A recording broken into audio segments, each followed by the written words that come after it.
Infosys, Wipro, TCS या ज्या कंपन्या आहेत त्या कंपन्या इथे कशा येतील आणि आमच्या IT मधल्या मुलांना कसं काम मिळेल हे बघण्याचा प्रयत्न आपण करू.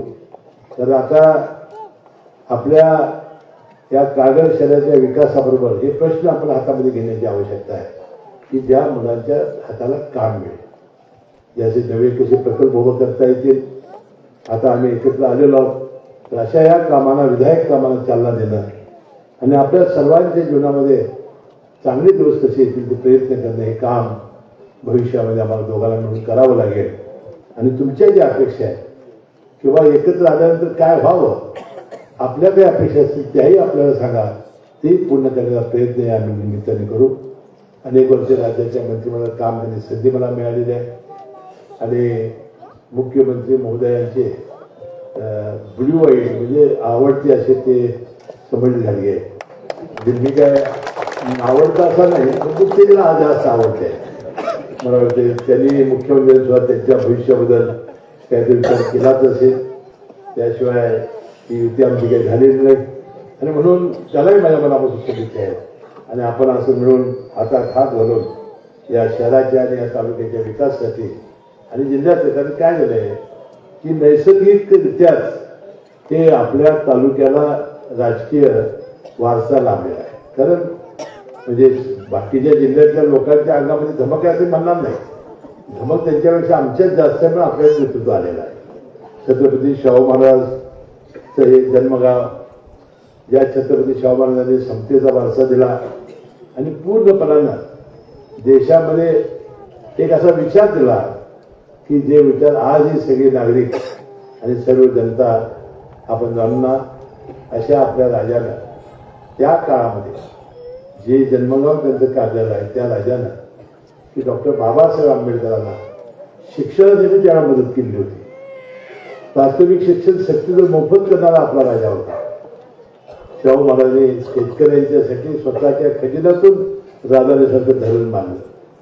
त्यांनी कला, सांस्कृतिक त्यांनी उद्योग यासाठी अनेक प्रयत्न, अतिशय कमी वय त्यांना मिळालं. मला वाटतं जास्त जर त्याला जीवन मिळालं असतं तर मला वाटतं या आपल्या विभागाचा चेहरा आणि मोडा त्यावेळा बदलला असता.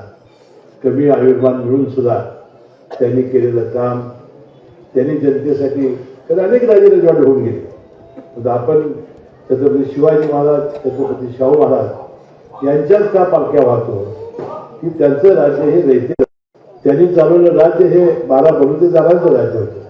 त्यांनी स्वतःसाठी काय केलं नाही, त्यांनी जनतेसाठी करण्याचा प्रयत्न केला. म्हणून आज ही 300-400 वर्षे झाली तरी आपण त्यांच्या पालख्या वाहतो.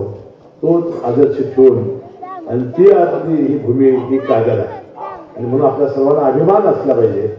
कागद हे राजकीय विद्यापीठ तर आहेच, ते चालवण्यासाठी तुम्ही दोघांनी आम्हाला भरभरून आशीर्वाद द्यावा.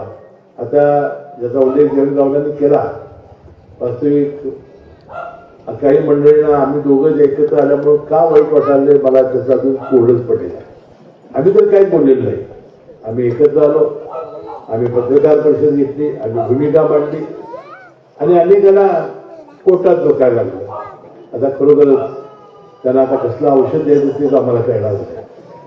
परंतु काल खासदार धैर्यशील माने होते, ते एकनाथ शिंदे, ते म्हणाले अशा विद्या वगैरे असं काय काय बरंच बोलले. मी त्याला बोललो, पण तुम्हाला वाटते कशासाठी अपशकून करतायत, कशासाठी दृष्टी लावतायत, ते लावणारे लावू देत, तुम्ही मात्र लावू नका, तुम्ही आम्हाला कागद लावा.